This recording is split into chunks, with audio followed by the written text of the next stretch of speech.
Le webinaire va bientôt commencer.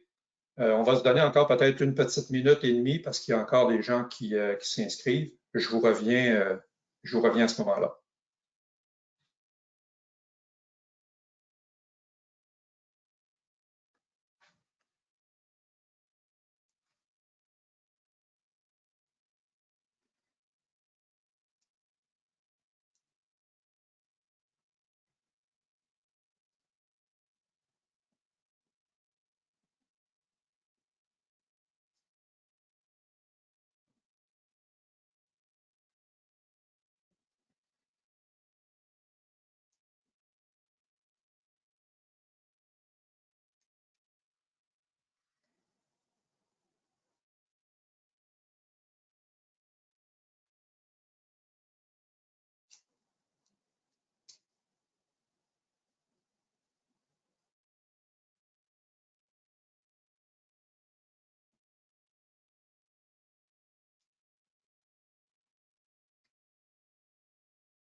Alors, bonjour à tous. Bienvenue pour cette présentation, ce webinaire. Donc, mon nom est Sylvain Allard. Je me présente, je suis le directeur du développement des affaires industrielles agroalimentaires pour le Québec. Donc, je serai pour cette rencontre, ce séminaire technique, aujourd'hui, votre modérateur. Mon collègue Sébastien Morin agira comme présentateur. Donc, merci encore une fois à tous de votre participation à ce séminaire en ligne. Ça nous fait grandement plaisir de vous présenter aujourd'hui une technologie. Donc, on a titré notre séminaire technique Zéro rejet liquide et récupération des matières, récupération des sous-produits. Donc, comme vous pouvez voir sur cette diapo, il y a deux modes audio qui sont disponibles, c'est-à-dire le mode audio à partir de votre ordinateur ou le mode audio à partir de votre téléphone cellulaire. Évidemment, pour la fin de la présentation, vos micros à vous sont en mode silencieux. Donc, il y aura possibilité pour vous pendant la rencontre, pendant la présentation de mon collègue, de poser vos questions. Donc, il y a une petite pastille là, à droite de votre écran qui vous permet de poser toutes vos questions.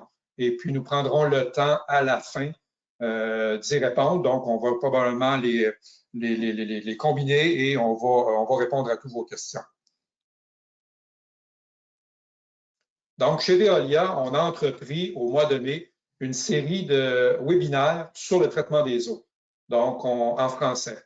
On en a déjà deux de fait. Aujourd'hui, c'est la troisième. Et puis, il en reste deux autres à venir la semaine prochaine. Donc, il y a possibilité pour vous de vous y inscrire. C'est gratuit en suivant l'adresse qui est indiquée en bas à droite sur cette diapo. Également, Veolia a une banque de webinaires qui ont déjà été donnés en anglais et en français. Donc, c'est comme un peu à la carte ou à la demande. Il y a possibilité pour vous d'aller sur le site. Vous voyez ici l'adresse et de vous y inscrire autant de fois que vous voulez. Donc, il n'y a pas de limitation de ce côté-là. Donc, vous recevrez à la fin de la rencontre aujourd'hui un certificat de participation pour vos programmes de formation continue de vos ordres professionnels. Également, à la fin, quand vous allez vous déconnecter, si vous voulez, de cette rencontre, du séminaire, vous aurez un petit sondage. Donc, ça prend une minute à peine à remplir. Pour nous, c'est très important d'avoir votre opinion. Ça nous permet de s'améliorer pour les prochains séminaires en ligne. Et ça vous donne la possibilité également de recevoir, vous êtes éligible à recevoir un petit cadeau, une carte cadeau de 25 $. Donc, Veolia Water Technologies, nos activités, en gros, on a plusieurs technologies, une gamme très étendue pour le traitement des eaux dans le domaine municipal, dans le domaine industriel, autant eau potable que eau usée. On peut travailler également avec vous des projets d'ingénierie complète, des projets intégrés. Et également, Veolia offre une vaste gamme de services techniques pour l'amélioration de vos performances d'opération de vos systèmes existants. Donc, sans plus tarder, permettez-moi de faire l'introduction de mon collègue qui sera le présentateur. Donc, le présentateur est Sébastien Morin. Sébastien est ingénieur de procédés. Sébastien travaille depuis plus de 11 ans chez Veolia. Donc, Sébastien possède une vaste gamme, une vaste expérience dans l'élaboration de filières de traitement d'eau, de procédés dans l'industriel, tant dans le secteur agroalimentaire, dans le secteur minier et également dans les pâtes et papiers. Donc, sans plus tarder, Sébastien, je te cède la parole pour la présentation. Merci et bonne présentation. Merci Sylvain de la présentation. Donc aujourd'hui, je vais vous entretenir sur les systèmes d'évaporation. Donc mon premier point sera pourquoi l'évaporation? Pourquoi l'évaporation dans le traitement de l'eau? Ensuite, on va parler de l'évaporation sous vide, les types d'évaporateurs que Veolia peut vous proposer, la gamme Evaled qui est manufacturée par Veolia, l'optimisation du transfert de la chaleur. Comment on peut optimiser le transfert de la chaleur pour obtenir une évaporation optimale? Puis finalement, je vais vous finir avec une étude de cas, des études de cas sur l'évaporation dans différents secteurs. Donc, pourquoi l'évaporation dans le traitement de l'eau?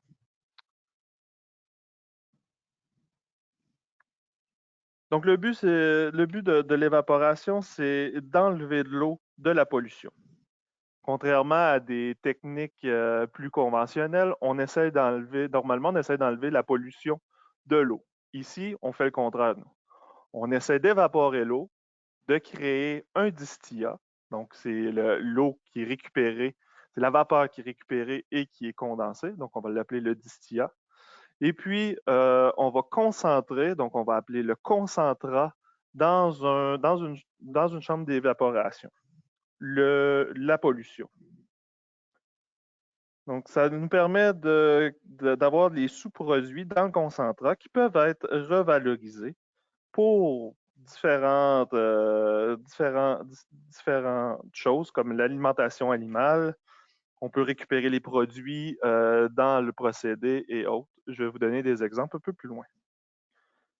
Comme vous pouvez le voir, dans le secteur agroalimentaire, dans les autres industries, les segments de marché, il y en a plusieurs.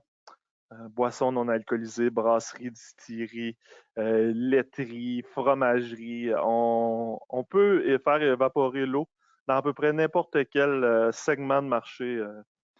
Par contre, je vais vous aider un peu à mieux cibler les endroits où est-ce que ça pourrait être plus intéressant pour vous. Donc, aussi, les applications qui peuvent être faites avec l'évaporation permettent la réduction des volumes d'élimination. C'est ça le but premier. C'est diminuer la quantité de volume que vous avez de rejets à éliminer pour diminuer vos coûts aussi d'élimination parce que la majorité du temps, vous êtes pris avec un gros volume qui est peu concentré en polluants. Puis nous, on va venir le concentrer puis diminuer le volume puisque normalement, lorsqu'on veut s'en débarrasser, on paye au volume. Aussi, il y a les systèmes zéro rejet liquide qui peuvent être effectués. Donc, si on ne veut pas rejeter du liquide dans l'environnement ou se débarrasser de liquide, donc on peut utiliser ça. On peut réutiliser l'eau aussi. L'eau peut être réutilisée, donc, et puis la récupération de sous-produits qui est très intéressant.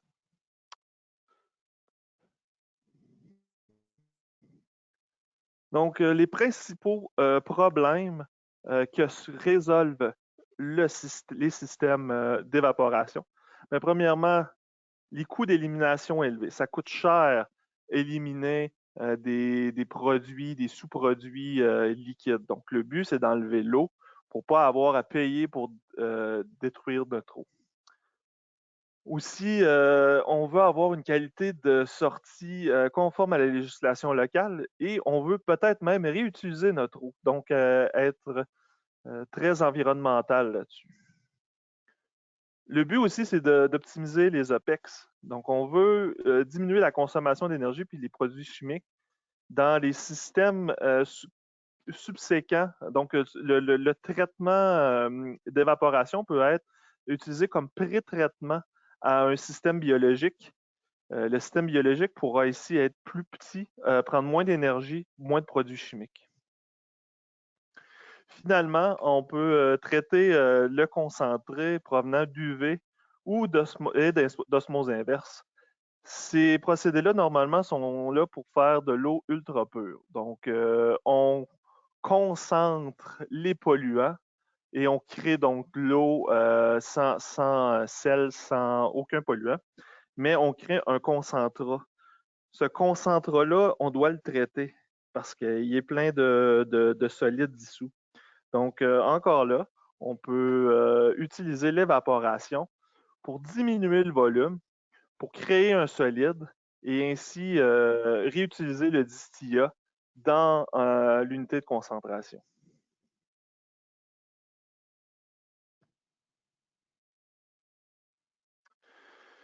Donc maintenant, laissez-moi vous introduire la technologie, la nouvelle technologie, l'évaporation sous vide. J'aime bien cette diapositive-là, puisque tout le monde a déjà fait des pâtes. Hein? Tout le monde a déjà donc fait de l'évaporation. Donc, à quelle température l'eau s'évapore?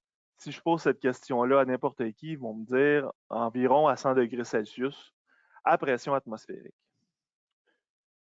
Vous allez aussi penser que 100 degrés Celsius, ben, faut amener beaucoup d'énergie pour atteindre cette quantité de chaleur-là. Donc, il faut pouvoir diminuer la température d'évaporation. Puis pour ce faire, il faut créer un vide. Donc, en créant un vide, on diminue la température d'ébullition, puis on a besoin de mettre moins d'énergie dans le système pour pouvoir évaporer l'eau. Aussi, la basse température d'ébullition permet de réduire la corrosion. Puis étant donné qu'on est sous vide, l'oxygène va être enlevé, donc on va avoir une réduction des piqûres de corrosion. Aussi, étant donné qu'on fait une boucle fermée totale, donc on récupère le distillat sans l'envoyer à l'atmosphère, on obtient un liquide, donc il n'y a aucune émission dans l'atmosphère de vapeur et autres.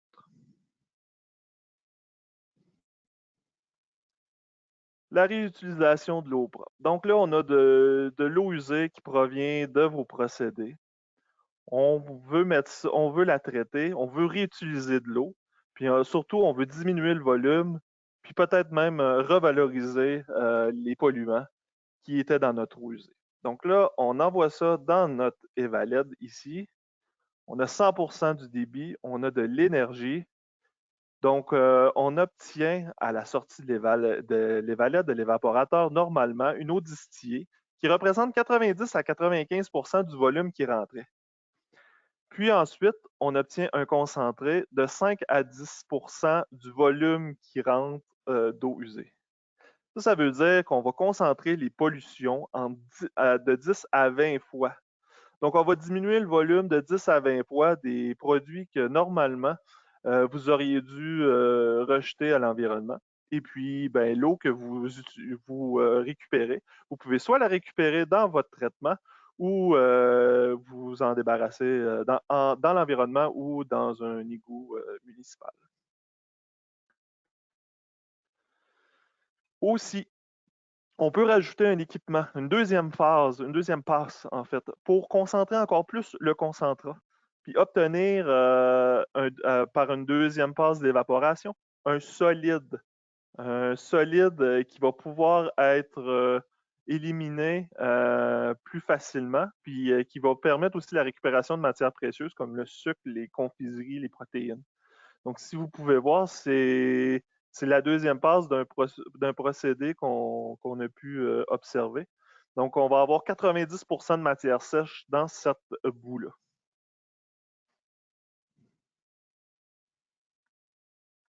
Donc, comment et où l'Evaled peut être utilisé? L'Evaled peut être utilisé de deux manières.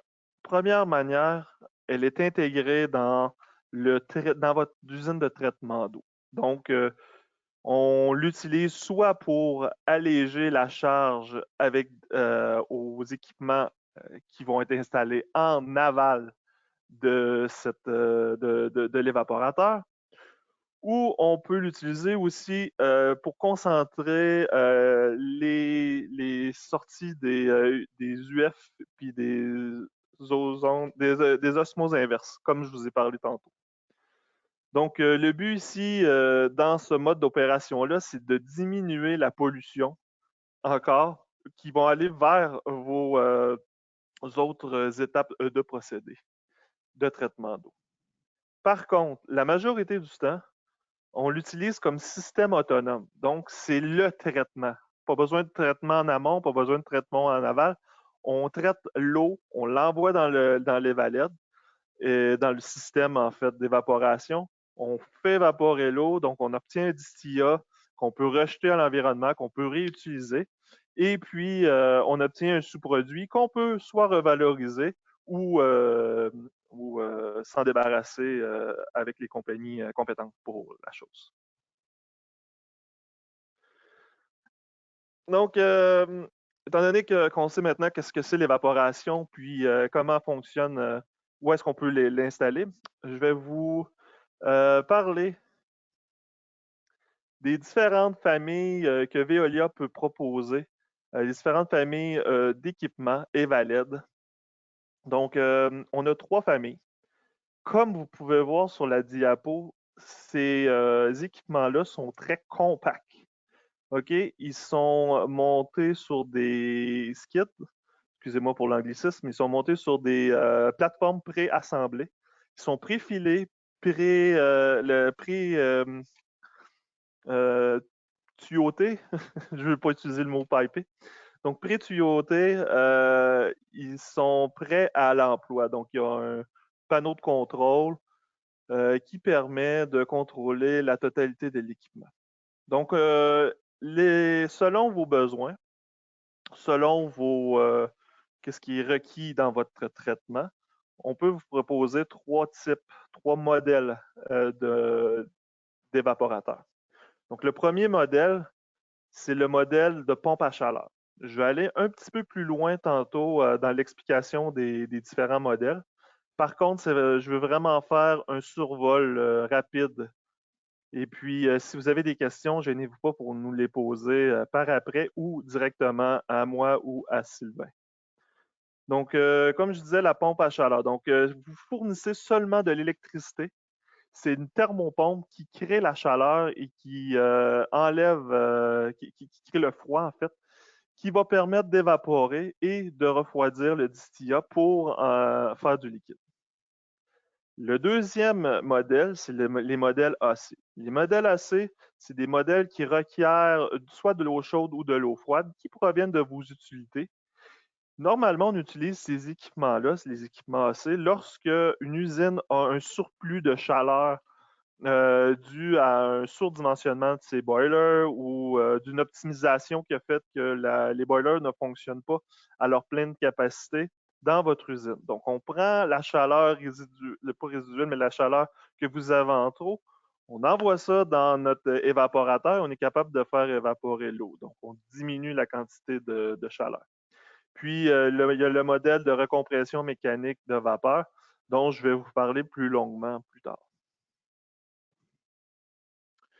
Donc, là, pour m'étendre un peu sur le sujet du PC, donc du modèle avec pompe à chaleur, thermopompe, c'est une solution pour des petits débits. Donc, on parle de 24 mètres cubes jour. C'est pas un grand débit, mais quand même. C'est aussi, l'évaporation se passe à 40 degrés Celsius. Fait que vous voyez, il y a quand même, on est habitué de voir de l'évaporation à 100 degrés Celsius à pression atmosphérique. Ici, on est à 40. Donc, beaucoup moins d'énergie doit être déployée pour atteindre l'ébullition. On a 2 séries qui nous permettent encore plus de cibler votre marché. Donc, nous avons le PCF, donc une circulation forcée. Donc, c'est avec des échangeurs de chaleur que la thermopompe va pouvoir réchauffer le liquide. Les échangeurs de chaleur permettent une plus grande efficacité en échange de chaleur. La deuxième série, c'est une série râtelée. Donc là, on s'entend que dans un échangeur de chaleur tubulaire, normalement, on ne devrait pas avoir beaucoup de solide dans le liquide qu'on veut réchauffer. Donc, le PCF nous permet d'obtenir 25% de solide dissous dans le concentrat. Le PCA, lui, est capable de nous monter à 50% parce qu'il est râtelé. Donc, la chaleur, elle, provient d'un manteau qui est installé sur la chambre d'ébullition, chambre d'évaporation.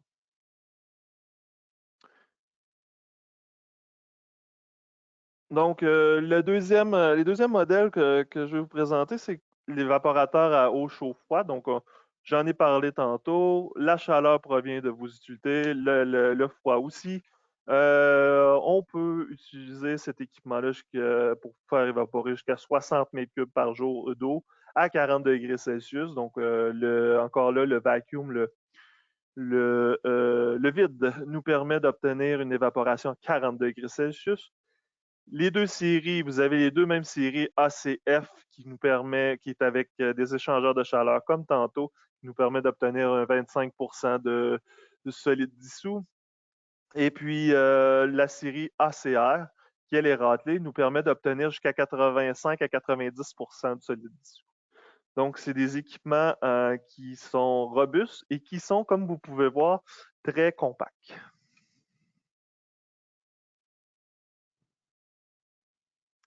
Finalement, on a notre petit bébé, l'évaporateur mécanique à recompression de vapeur. Donc, lui, il est capable de monter à des débits beaucoup plus grands. Donc, on parle de 130 mètres cubes jour. C'est le plus gros système que nous avons de disponible. Veolia, on a été capable d'intégrer le tout sur un skid. Comme vous pouvez le voir, c'est un skid qui est presque aussi grand qu'un conteneur maritime, et même un petit peu plus petit. Donc, dans un seul skid, vous avez tout. Vous avez juste à venir fournir l'électricité, fournir l'eau à traiter, et puis le reste, on s'en occupe grâce à notre équipement. Sur cet équipement-là, l'évaporation se passe à 85 degrés Celsius, puis je vais vous expliquer un peu par après pourquoi que la température est un peu plus élevée, puisque la pression doit être plus basse. Par contre, on a une grande récupération de chaleur parce qu'on utilise la thermodynamique dans ce cas-là pour pouvoir aller chercher le plus d'énergie possible.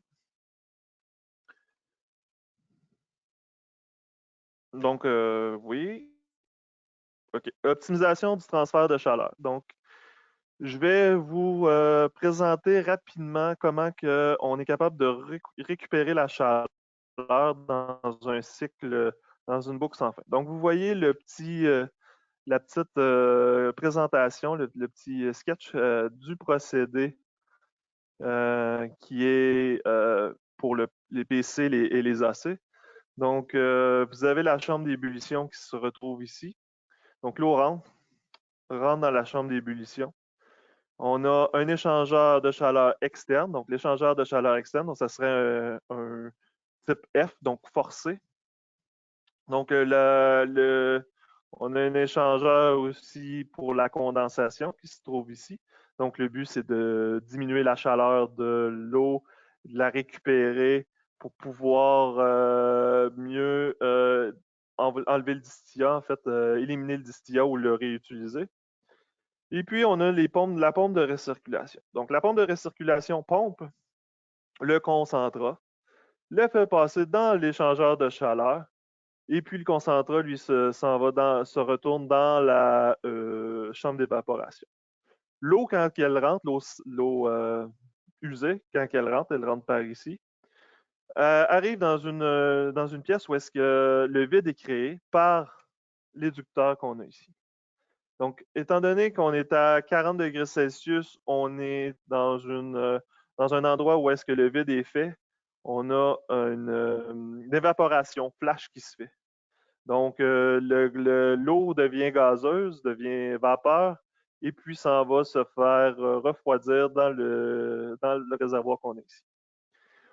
On a aussi un circuit d'eau chaude. Donc, le circuit d'eau chaude, le circuit qui est souvent fait de glycol ou d'eau chaude. Donc, nous avons la chaleur qui rentre, nous avons une thermopompe où ce serait ici que votre entrée d'eau chaude serait. Donc, l'eau chaude circule, vient réchauffer le concentrat et puis retourne vers les thermo aéro refroidisseurs puisque trop de chaleur souvent. Donc, ça permet de stabiliser le procédé. Lorsqu'on a trop de chaleur, on peut l'enlever de cette manière. Et puis après ça, on vient repasser dans la thermopompe. Donc, je vous ai expliqué en long, en large comment ça fonctionne le PC et le AC, les modèles à chaleur, froid et avec thermopompe. Ici, je vais vous présenter comment fonctionne la recompression mécanique des vapeurs, donc les modèles RV. Donc, on a une entrée, notre eau rentre par ici, l'eau à traiter. Est immédiatement rendu en vapeur grâce à la température et au vide créé par la turbine ici. Donc, la turbine permet de créer l'aspiration qui va créer le vide, mais permet aussi de redonner de l'énergie. L'énergie qui va permettre d'augmenter la chaleur latente, qui va permettre aussi un meilleur échange de chaleur dans l'échange de chaleur externe et qui va permettre de faire monter la température jusqu'à 85 degrés Celsius, qui va permettre de faire évaporer le liquide. Ensuite, le distillat, lui, est envoyé dans un réservoir. La chaleur résiduelle de l'eau va être envoyée dans l'échangeur de chaleur qui, lui, va préchauffer l'entrée de l'eau. Et puis ainsi, on ne perd pas, on essaie de perdre le moins possible de chaleur dans la totalité du processus. Le concentrat, lui, est éliminé de manière semi-batch ou en continu selon le type de procédé par la valve qui va ouvrir ici, selon la densité de solide qu'on a. Donc, on va être capable de contrôler la densité de solide dans notre concentrat et puis de l'éliminer par la suite. Bon, après vous avoir parlé de long en large des différents modèles qu'on peut vous proposer pour les produits Evaled, pour les produits d'évaporation, je vais vous présenter maintenant certaines études de cas qui sont intéressantes et probablement qui vous toucheront, les secteurs de marché dont vous faites partie. Premièrement, en Amérique du Nord, Veolia a plus de 50 références à travers le Canada et les États-Unis. Plusieurs sont en énergie, en pharma, en agroalimentaire, dans l'industrie automobile, dans l'industrie, je viens de le dire, agroalimentaire, encore une fois. Donc, on en a sélectionné quelques-uns qui sont très intéressants. Donc, notre première étude de cas, c'est un client qu'on a qui avait une petite fromagerie qui produisait une gamme de produits laitiers de haute qualité pour le marché national. Le client, lui, voulait trouver une solution pour réduire la DCO dans ses rejets, puis traiter le lait de lactosérum. Le but aussi, c'était de récupérer les protéines et tout ce qui est bon dans le lait de lactosérum, la partie précieuse du lactosérum. Donc, on a installé chez lui un Evaled de type PC avec une thermopompe, où est-ce que l'électricité servait à évaporer l'eau. Donc, on a, comme vous pouvez voir, obtenu de 20 à 2 mètres cubes par jour, donc 90% de récupération de l'eau, plus de 90% de récupération de l'eau, que cette eau-là sert maintenant à nettoyer les sols. Donc, c'est lors du nettoyage, lors des CIP, comme on peut dire dans le bon langage, on utilise cette eau-là. Et puis, au lieu de s'en débarrasser, ben, on donne une deuxième vie à cette eau-là. Le concentrat, lui, est récupéré puis est envoyé à l'alimentation animale. Donc, il est revendu à des compagnies qui peuvent nourrir les animaux avec ça. Ça, c'est quelque chose qu'on voit souvent. Donc, on essaie de revaloriser. Donc, au lieu que le rejet soit une dépense, le traitement d'eau soit une dépense, bien, il devient soit un revenu ou devient kiff-kiff, bien égal. Rapidement, sur ce tableau-là, je veux juste vous montrer la DCO qui était de 63 000 à l'entrée et puis qui est tombée à 930 dans le distillat. Et puis aussi la concentration en solide qui était de 2,7 % puis qui est à 33 % dans le concentrat.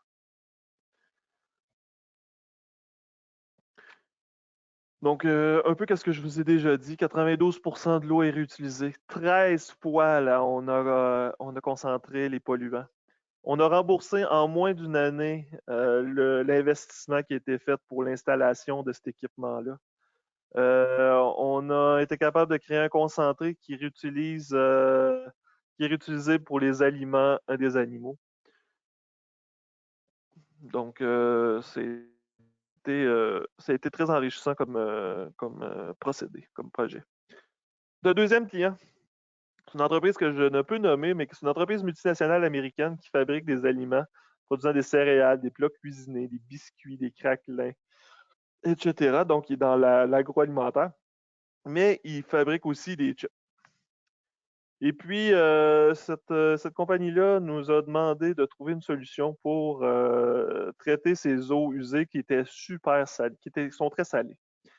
Donc, puis il voulait aussi réduire son empreinte hydrique. Donc, il voulait récupérer l'eau. Donc, pour ce procédé-là, on a dû fournir 2 ACF, donc 2 systèmes où est-ce que la chaleur et le froid proviennent de sources externes. Et puis, grâce à ça, ben, on a pu diminuer de beaucoup la quantité d'eau à envoyer à l'environnement, donc de rejet. Et puis, le distillat a pu être réutilisé à travers le procédé.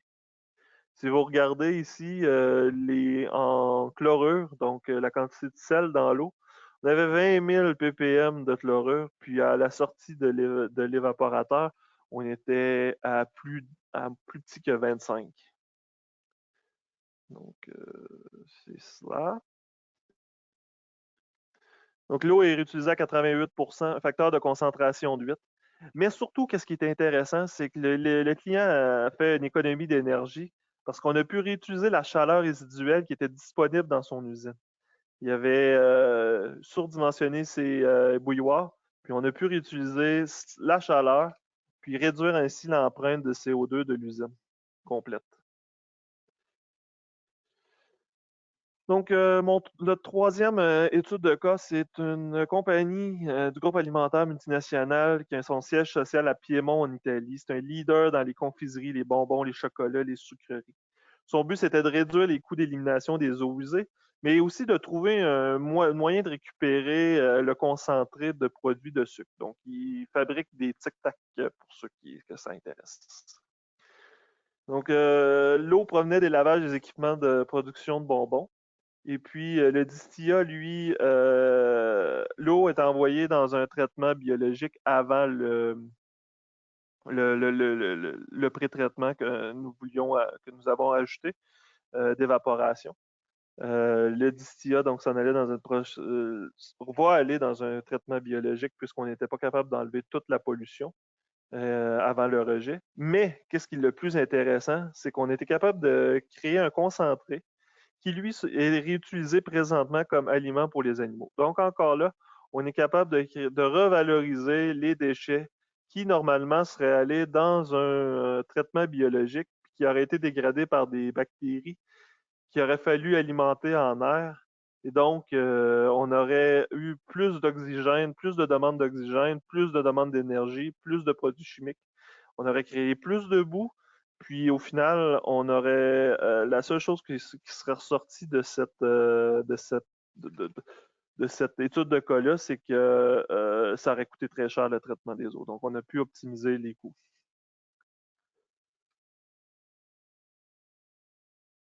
Donc, la récupération de l'eau, 90%, 10 fois le facteur de concentration. Puis encore là, comme je vous ai dit, on a réutilisé le concentré pour des animaux qui a été revendus. Notre quatrième étude de cas fait de la fabrication de levure. Donc, c'est un leader mondial dans le développement, des productions et de commercialisation de levure, de bactéries et autres. C'est une multinationale qui est sur les 5 continents, qui est dans 40 pays. Son but, c'était de réduire les volumes d'évacuation des eaux usées, donc diminuer le volume, mais surtout pouvoir réutiliser dans son procédé le concentrat et essayer de réutiliser l'eau aussi si on pouvait. Donc, comme vous pouvez le voir, on a utilisé le RV, le modèle RV, le modèle avec recompression des gaz, des vapeurs. Ici, on avait quand même un bon débit, donc 57 mètres cubes par jour. On a obtenu un distillat qui, au début, s'en allait dans un traitement biologique, mais après coup, après les analyses, on s'est rendu compte qu'on pouvait le réutiliser dans le procédé, ce qui a été fait. Le concentré, lui, au début, était rejeté, mais suite à plusieurs analyses, ils se sont rendus compte qu'il y avait un grand potentiel de récupérer les sous-produits puis de le réinjecter dans leur chaîne de procédés de production. Donc, ça nous a permis de réutiliser l'eau à 86% puis d'avoir un facteur de concentration de 7. Puis, notre client a trouvé des nouvelles opportunités pour pour réutiliser le concentré, donc la revalorisation. C'est le mot qu'il faut retenir dans cette étude de cas-là. Donc, une autre étude de cas qui est plus pharmaceutique. Donc, comme vous pouvez le voir, c'est pas juste en agroalimentaire qu'on peut utiliser l'Evaled, mais on peut l'utiliser aussi dans différents autres secteurs de marché.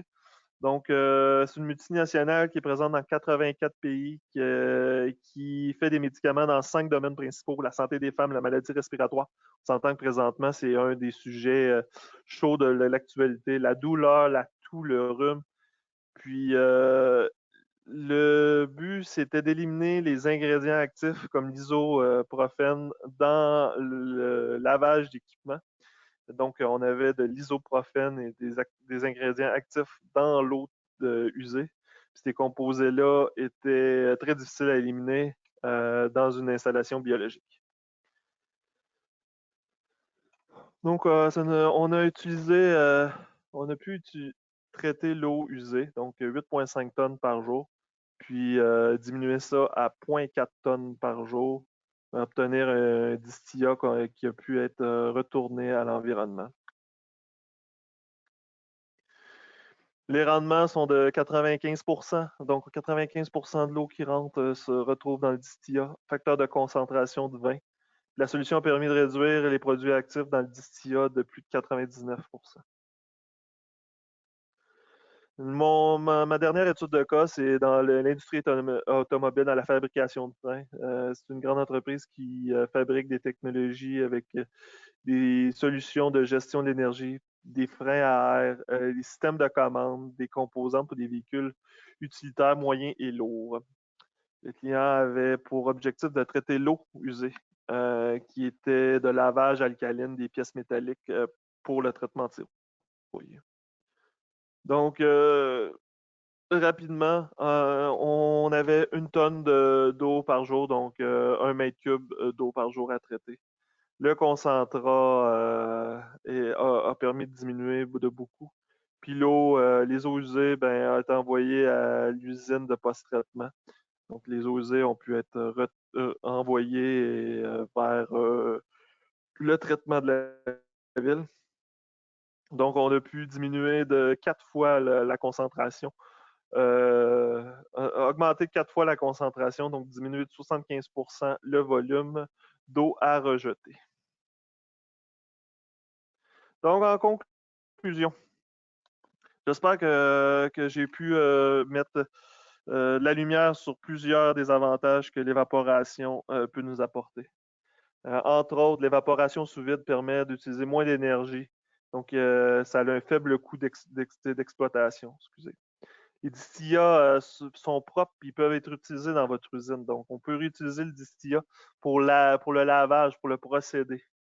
Aussi, on peut atteindre des objectifs de durabilité, zéro rejet liquide. On a l'opportunité de récupérer les sous-produits à valeur ajoutée, comme on a pu le voir tantôt dans les levures, dans le sucre, on est capable dans le lactosérum, dans les productions laitières. Donc, c'est une technologie aussi qui est très compacte, faible en comblement. Donc, la seule chose que vous avez besoin de fournir, électricité, eau, sale, puis on s'occupe du reste. Les différents types de technologies d'évaporation qu'on peut avoir selon ce que vous avez, selon le débit, selon ce que vous avez comme utilité, selon le débit que vous avez, pour optimiser le plus possible votre chaîne de traitement. Puis, finalement, ben, on a plusieurs références dans le monde. Probablement, j'ai parlé de 5, 6 études de cas. Donc, probablement qu'il y a déjà une étude de cas sur le marché que vous travaillez. Donc, si vous avez des questions, gênez-vous pas pour nous en parler. On a des spécialistes, j'en suis un, mais on a des spécialistes aussi de fabrication à travers le monde qui pourront nous aider. Et c'est ça. Donc, oups. Donc, Sylvain, je te repasse la parole. Merci beaucoup, Sébastien, pour cette excellente présentation sur la technologie Evaled. J'espère également, de mon côté, que pour vous, ça a été intéressant et que ça a été clair.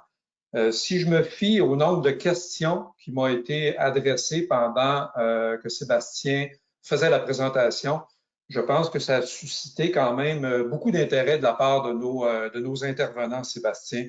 Donc, je vais enchaîner immédiatement peut-être avec une première question qui m'a été posée. Tu l'as dit tout au long de la présentation, Sébastien, mais je pense que c'est important de revenir là-dessus. Quels sont les facteurs à considérer pour l'utilisation d'un évaporateur Evaled en industriel? Donc, ben, il y a plusieurs facteurs. Donc, il faut que vous ayez une eau qui est fortement chargée, difficile à traiter avec des technologies conventionnelles, des débits petits à moyens.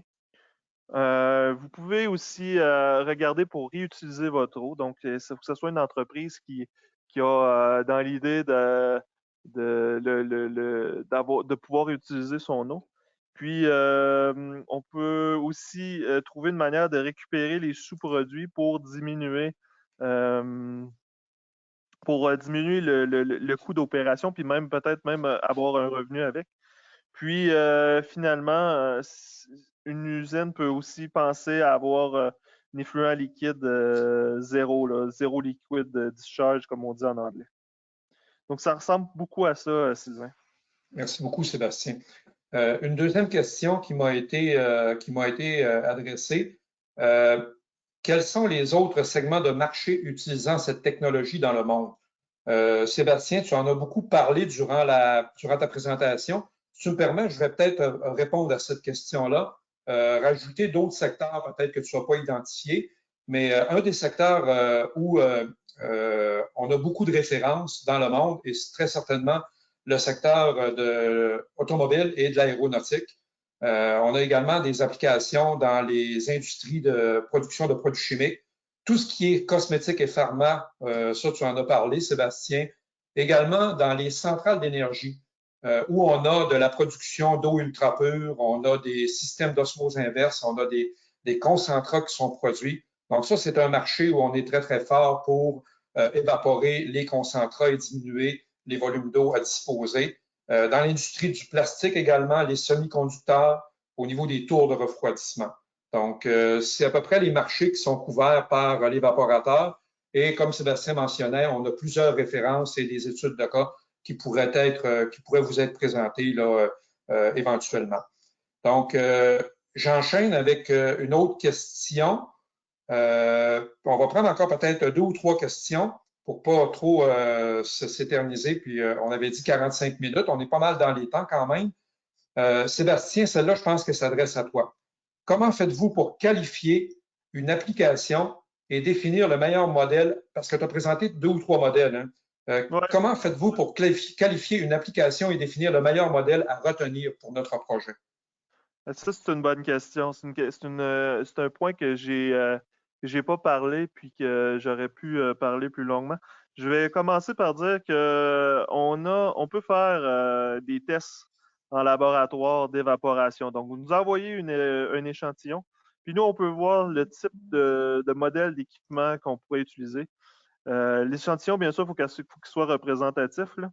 Puis on peut évaluer les sources d'énergie, la qualité de votre concentrat, la qualité du distillat qu'on va obtenir. On peut vous faire un beau rapport là-dessus. Puis ça va nous permettre aussi de bien borner l'application. Puis c'est ça. Donc, je pense aussi que l'important pour la sélection d'un modèle, c'est de bien connaître les exigences réglementaires locales. Puis finalement, c'est aussi de savoir qu'est-ce qui est disponible à l'usine. Donc, combien d'électricité que vous avez de disponible et si vous avez de la chaleur ou du froid qu'on pourrait utiliser pour traiter les rejets. Donc, c'est ça, en gros, la réponse à ta question, Sylvain. D'accord. J'ai une autre question. Il y a beaucoup de questions qui sont rentrées là, à la fin de la présentation, mais une qui m'a été adressée, Sébastien, à 2 ou 3 reprises. Donc, on parle beaucoup des exemples pour une application typique. Quelle serait la concentration maximale à l'entrée qu'on pourrait gérer au niveau, exemple, disons, des matières en suspension ou des solides dissous? Donc, on va poser cette question-là. Oui, très bonne question encore là. Le maximum qu'on a vu, qu'on était capable de gérer, c'était 15%. Donc, avec un 15%, avec un système ratelé, on est capable de monter jusqu'à 50 à 85% de matière solide, de TDS, là, de matière dissoute solide. Donc, 15%, c'est le maximum. Donc, on peut jouer entre 0 et 15. Ou 150 000 ppm pour ceux qui aiment mieux en milligrammes par litre, là, 150 000 milligrammes par litre. OK. Sébastien, une question qui m'a été posée.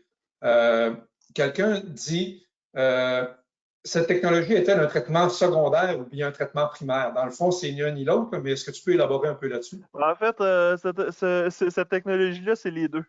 Ça peut être un traitement primaire en amont si vous avez des composés organiques volatiles. On s'entend que dans le distillat, on va retrouver les composés organiques volatiles. Donc, le but, si on a des organiques volatiles, ben, ce serait de pré-traiter, donc d'alléger la charge sur votre traitement biologique.